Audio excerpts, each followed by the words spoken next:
Doug, it's good to see you. And one of the things I was wanting to chat to you about, as I posted something last week, and I was a bit uncomfortable about it because it had a lot to do with you, with email. And I wanted to sort of get your take on, should we really be posting numbers? LinkedIn seems to be, how is it believable, right? And so I don't do it. I do it because I think you've got to validate what you say. I believe you have to, in social media, everybody can say, hey, I did X, or I've accomplished that. Listen to me. And right, so you've got a lot of players in the game who haven't backed up anything that they do. So it's not about bragging. It's more about, well, I mean what I say. So when I say, this is my belief, well, this is the result of my belief. You can like it or not. I'm not selling anything to you. I'm just simply saying what I say is true. Well, I think that's a good point. If you say, I'm not selling anything to you, it's different if, we hired a consultant, or we were looking at hiring a consultant or buying a service, and you needed them to validate the performance. Because if someone's to hire Doug Lawson, they want to see, well, has he got the track record? Has he delivered those results? Right. But your opinion, even if you're not selling anything, must also be validated. Right? There's a lot of good stories out there. There's a lot of good advice and tips and tricks. But I don't think anybody really knows who's being truthful and who's not. So by you, specifically you, posting that sort of result, lets people know, oh, Simon's for real. Okay, I've got to listen now. I'm going to take him more serious now. Before that, I'm not saying people didn't take you seriously, but it just now cements you as an authority in your field. And how does somebody forget about selling your service? How does someone who had nothing to sell become an authority in a talking space? Well, that's a good question. But then how do people become influencers online? There's a lot of people that have become. But influencers are not really authority in the way you think. They're authorities because they're able to influence metrics to go up. Yeah, that's true. That's very true. Those 1,000 people like your post. Oh, Simon must be speaking the truth. That's just how, for better or for worse, how people's brains work. They want the path of least resistance. So if you have 1,000 likes on your post, most people are scrolling. So if they see the 1,000, oh, he must be very popular. He must know what he's talking about. You don't agree with that because you're not one of them. Right. I mean, there's so much anecdotal evidence that we have of, say, friends and connections in our network that have got posts that have gone completely ballistic, but they'll tell you at the end of the day, it did nothing for their business. Well, no. If you're not selling a service, no, put it this way. I had a guy 2 days ago. I have screenshots. I had a guy 2 days ago who's a lot like you. He said, social media is horrible. It's garbage. It's junk. But he really wants to make money. I said, just make a low-hanging offer of something simple, $10, $20, and put it out. 2 of his posts has gone viral.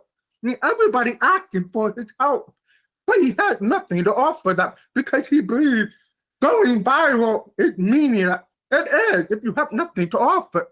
For that low-hanging fruit type of thing, most of it, but going viral does very little, unless you're a marketer and you're trying to sell social media marketing services. Going viral is very critical to your business. It gives you so-called proof that people want. Everybody else is not necessary. Yeah, I mean, but going back to your point, what did posting the screenshot of the results of your email marketing, it makes you a major player in the transportation business. Period. Even if you are not selling transportation consulting or transportation whatever, you are now a serious player in the transportation business because nobody else talks about this. Everybody's like, we do the best for our customers, blah, blah. Oh, cool. How do you do it? Oh, well, we over deliver. Okay, well, I can read that in a book. I want to know, do you really over deliver? How do you over deliver? Show me how you over deliver. Show me the result of over deliver. And then I can change my business based on what you said. Maybe. Let the guy, what's the guy? The book. Fortis, yeah, Nathan. What do you think he's doing with that book? What's the point of that book? He doesn't need that book. He's a bit egotistical, so that's probably, but hope he doesn't see this post. Fine, we'll take that. But at the same time, what's the point of that book, really? It makes you listen to him. Well, I think it validates his business model, how he does it. You know, he wants to articulate how you become successful working for him as an affiliate or a partner, and how he treats the very, very wealthy, right? But I know, even though you, Simon Chan, are not selling anything on LinkedIn, you are selling expertise, business wisdom, business experience. You want people to do well. If you didn't have anything to sell, you wouldn't be on LinkedIn. You generally want people to do well for themselves and make connections with other people who are in business. I mean, no, that's not. You're on LinkedIn for a reason. No, that's not true. That's not true. My Why daughter. are you on LinkedIn if you have nothing to sell? Because my daughter says that this is an old people's dating website, and that's why I should hang out here. That's true. She's very smart. Yeah, that's what she said. She said, "Dad, go on one of those old people dating websites like LinkedIn, you know, and you might meet someone." And I said, Have you met somebody? "Yeah, ugly bald people like you." No, but in all honesty, Simon, why are you posting after what your daughter said? You're still around, despite how busy you are. You have no business being on LinkedIn. It's a zero ROI on your business. No, I don't think that's true. I think that we are trying to build credibility, right, in the market. And I think that regardless of whether I like it or not, brand Doug is you posting every day. Brand Simon is me showing up every day. Well, as much as I can, not every day, right? And so I like posting about the things that matter, like, you know, the convention or the conference that we went to a couple of weeks ago. Now, there's stuff I'd love to post about, but I simply just can't. To some people, they might think it's fascinating. To some people, you know, we just can't because it's a breach of confidentiality. But there's some stuff, especially with the security and the protection stuff that we do, I kind of do look at it and say, yeah, it's kind of cool, the stuff we do, but we have to take it very seriously. So we can't talk about 99% of the stuff that we can't do. And I'll give you talk about the 1%, which is stuff that happens inside your business structure. Well, I mean, I think here's an example. It'll take 30 seconds. So we were on a security project last week, and the head of their protective detail came in with what we call the principal, the client, so the person they're protecting. And she was very demanding, nearly to the point where we had a altercation. So I was working with another one of our guys who's very, very good, right? So the other guy we were working in a two vehicle convoy, if you like, for 3 days. But at the end of the second day, after her principal had got out of the car, she went from night to day and started talking positively about us and saying, here's all the things that these are just the little 10% things that you could do to improve. Now, in the past, I might have said, you can't teach us, anything. But I think I really did try and listen. And after the 3 days of being with that person, it humbled me, and I learned a lot. And I think that's even at my old age with my, receding hairline, if I can admit to that today, I think that's still a good thing. And that fact that we were taught humility by a client because she was determined that for us to deliver excellence and be 100%. And that's the only reason she was busting our balls for the 2 days. And I think but we got a very nice note from the security team in California when we got back. They're saying they were very impressed. They want to use you again when they come out, and they're going to come out all the time. So there you go. That type of content that you just spoke about can change somebody's business, and that has value on LinkedIn. And at the same time, it goes to brand assignment. I know you're anti-personal brand, but you have a brand. Whether the second you open your mouth is your brand. It's just whether you're intentional about what you're going to say next, right? Somebody's making a decision. Why are you drinking from a 99-cent cup? That's brand. And you talk about... That's all I can afford, because I have to pay people like you. But you see what I mean? Everything is brand. Everything. That's whether you're intentional or not. But I think... That sign there, that Chinese, that means piss off, Baldy. That means piss off, Baldy. They're very smart people. Yeah. Well, but see... Anyway, my point to you is, going back, you have nothing to sell. You are still selling. You're selling your credibility. But aren't we all doing that on LinkedIn? We're all selling something. Whether we want to admit it, we're all selling. We are all selling something. Yeah. Some people do it more, more blatantly than others. But I think I think from the time that we met, 2.5 years ago on LinkedIn, don't you think that the platform has evolved? I certainly think so. I think it's got a lot more cynical. The platform, I think most people are starting to wake up and realize that the pandemic created a lot of social media marketers. And there are those of us who've been around before the pandemic. And you start to realize that how many people are falling off the wayside. And the people who are still around are in two camps. The ones who've always been here, making business, getting better, and the ones who are better. The better people are like, what is LinkedIn? Why are we doing that? This is not Facebook. LinkedIn is a social media platform. If it was not, then the business page of your profile would get more likes than the personal page. Period. At no point did LinkedIn ever say, we are not a social media platform, guys. Stop doing that. No, they've always put selfies. They've always put 30-second clips. They've always put Shay Rowbottom. They love that kind of stuff.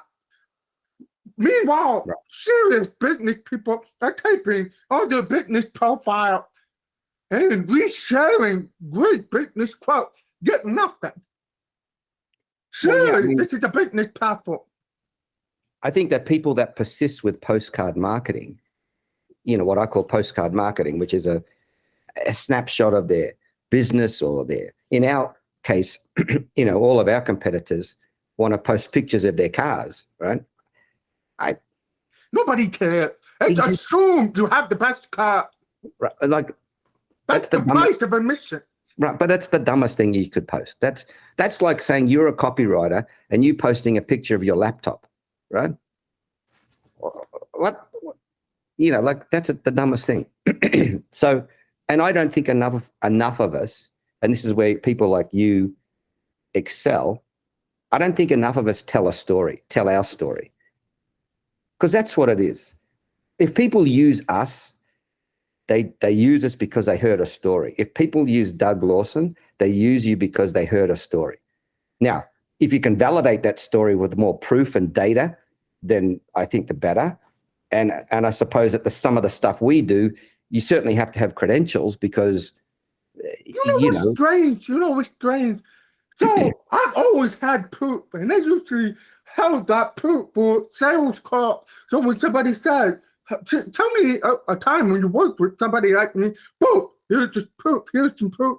I made a decision 8 months ago. You know what? Every week, I'm going to demonstrate how all of you are a bunch of liars. I'm going to show you what real proof looks like. So every week, proof. My engagement, so to speak, has tanked.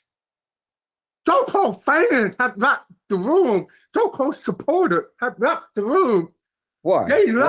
Why is it tanked?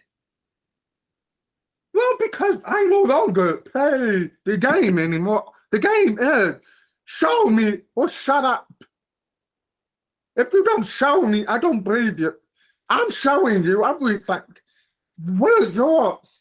So people who are still here with me are typically my buyers and actual true supporters, mutual supporters, and curious people. Everybody out, I could name names, who used to follow me for years, dropped off like flies. So people don't actually want somebody laying the hammer down because they get found out. Well, no, I agree. And that's Doug showing proof. I better do it, but I don't have any to show. So it's a contradiction. Well, and I agree. I mean, that was like, I think going back to that post last week, the thing that pleased me is we had a colleague who I don't know of, by the way, in London, reach out to you and say, I want to book a call with him. Yeah, he reached out almost immediately. Right. And so then I think that's proof of it working. When you either have enough credibility or have developed enough credibility where we've never spoken. I didn't tell you that he was going to call you. The client or the colleague just reached out to you. Now, whether or not that turns into something, that's irrelevant. But the lead converted, right? And the inquiry converted. It's mine to drop. It's mine to leave. Right. So when we get on a call, which is later this week, I have to completely butcher the call in order to not get his service. Right. But so it goes back to what I'm trying to say. Yeah, you got to share a story, which you said. But I feel personally, people just talk too much. Like, I want to follow people personally who backed up what they said. No, you don't have to do it 50-50, but I would like to have seen at least one thing where, oh, man, he's not fooling us. So if you're a business owner and you're talking about your business and what strategies have worked for you, you think it deserves at least one post where you take a screenshot of something and show us, oh, you're for real. See, corporate types don't need to do that. Corporate types, you just look in the profile and say, VP of marketing, COO of this type of company. That's your credibility.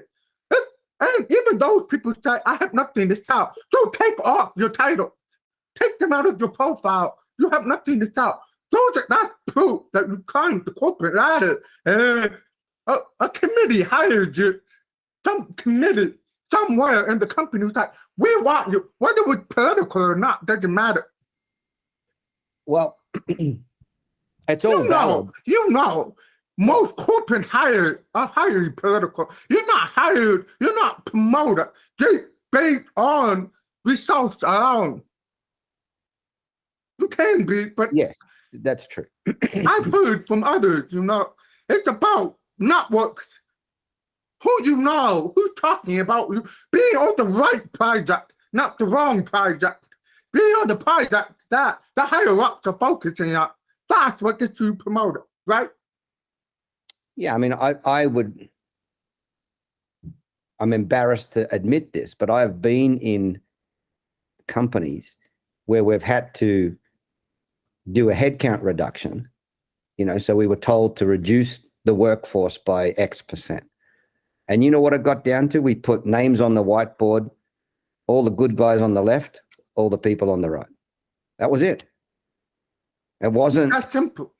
It wasn't, did we really look at that person's results? I mean, obviously we looked at form and function and fit in terms of, we can't just take everyone out of finance, for example, or everyone out of HR, but it did get down to the point where Doug's a good guy, he stays. Simon's problematic, he goes, right? That's what it got down to. That's LinkedIn in a nutshell. The mix of story, not working, and proof. Not proof at all. I'm the bad guy in the company. I'm the troublemaker. Well, you'd last 10 minutes in a company, but I'd only last 5. You see, I would be in HR before you. You would be waiting in the hallway because they would have fired me. We brought you here to be a team player. Yeah, that's what they would say. No. And I said, no, well, then you're sorely mistaken, right? This is a benevolent dictatorship. That's why your company put you out in the field. They're like, we can't stay time. Go to Asia. Just go to Asia. They always ask me, when are you traveling next? We get a lot more done when you're not here. Right? Anyway, let's go back to your point. I think credibility, if you want to achieve credibility, you have to have the right story. You have to say the right thing, but you also have to back it up, in my opinion. But see, here's the other thing that I think people forget, which I know you understand better than anyone. The power of the lurker, okay? That is, everyone is looking at vanity metrics, but they don't realize that their biggest fish has been watching them for the last year, or is on their feed, reads everything, doesn't engage. And at that one point in time, that person is going to come along and change your life. I'm absolutely convinced that happens. It doesn't happen all the time, but it happens enough to say there is a climate. Anecdotally, most of my leads are lurkers. There you go. Anecdotally, I mean, yes. Some people comment frequently, become clients, but no, typically it's a lurker I have never heard of. We're not even connected. So, therefore, your post strategy should be all about writing for the lurker, not writing for your fans. Yes. That's what the post is attempting to achieve and has achieved, which is I stopped writing for fans and I started writing more seriously, more intently to the buyer. And my engagement is down at least 70%. By May this year, I would easily get 150 likes per post. Now I only get 50. And my revenue has gone up considerably since I made that decision. You only get like 50 likes now? Yeah, average. You must suck. At first it was like, shit. And then it's like, good. Well, I'm done with those people. They never bought a damn thing from me. Why bother? Well, that's true. I mean, it wouldn't matter if you only got 5 likes. If they're as I said, if the lurker's there watching, that's the issue for me. Well, this is why I will try to caution people about that. There's a difference between, ignoring metrics, and you do that at your power. So 5 likes for me is not good. That's my post wasn't out and they're not working up. No, that's true. There's not enough traffic to it. I figured out 50 likes. It's a sweet spot for me. I don't need more than 50 likes on a post. After 50 likes, I have diminishing returns. There's no return after 50 likes. So if I keep it steady, it gives me enough traffic for the day. For me, I think people don't realize you're on LinkedIn, Twitter, Instagram for free traffic. Simon's business, if you're not familiar with his business, he pays for his traffic. So Google Ads, even the email marketing, technically it's free, but it is 100% his audience that got pulled in from his own funnel. So these are not random. These are, if there's 6,000 people on that list, Simon, that's 6,000 of your customers. So most of us don't have that. And and we're paying for pay-per-click every day. And I think, we look at the data every day. We look at, that funnel that we create, and we're tweaking that constantly, and we have people watching that. So every week, I've been on your operation meeting, right. And I hear the stuff you guys talk about, even though you don't talk about that the whole hour, but you do talk about it constantly. Yeah, I mean, it's 3 times a week we talk about data in the morning, and but you pay for your traffic, and most people on LinkedIn say silly things that I don't care about metrics. Well, then you have no traffic. You need traffic. Now, how much traffic do you need? What is the sweet spot? Similar to you got to figure out your PPC number, that sweet spot. Same with organic. I would like to talk to 100 buyers a day if I could do it. 100 people who are capable of buying from me. And if I say silly things that, I don't care about metrics, well, then I'm talking to nobody. But you don't want to get validation from it. You don't want your ego to become attached to a number. Well, yeah, and I think that's, people might say, well, how did you do it? Or how do you do email marketing? I say, well, we have to go you have a killer offer, Simon. Well, absolutely yes, great offer. Of course, and as I said, a drunk monkey could run the campaign, right? Like seriously, because the offer is very difficult to beat, and we could literally now with our database, we could put in one subject line, and we could put Dear Doug, and then we could put the link, and that's it, and it would work. We wouldn't have to put anything else, okay? As long as the subject line explained what was happening. Now we'll run that same campaign starting this Friday for the 1,500 new customers that have come into the system this month, okay? And that will produce a result. But if someone really asked me how we did it, said I buy traffic every day, and we look at our return on ad spend. So, or the reason that we're if we're successful, because we're working with Doug for 2 years. Like people forget that. Say, we just keep working with you. Now, sometimes the projects fall off and then we re-engage, but because people think, well, maybe if I just hang around Doug long enough, something will work. Or maybe, if I go near Google. No, we've been spending on Google every day since the day we started. Okay. Now you guys are so aggressive with the data. Right. But why? Business owners don't really think of it that way. They'll start writing blogs when there shouldn't be a blog. They'll start running Twitter when there shouldn't be Twitter. It's about understanding your market and being aggressive with them and leveraging little things for maximum return. Like you just said, we got 1,500 new customers. Well, guess what? We're going to put another offer in front of them. Right. And we know that it will generate X dollars, like within the dollar. I know I could tell you right now it's going to generate between X and Y, and it won't deviate. In 4 days, I know what it will do. But we'll launch it on Friday and we'll end it on Monday because it's a long weekend. And it'll generate. And people say, how could you do that? You just sent out an email camp. See, our competitors will say, for them, successful email marketing is sending out 2 e-newsletters a year. And they think, there we go. Email marketing, perfect. No. Email marketing is almost similar to, posting online. You might not need it daily, but you need it consistently.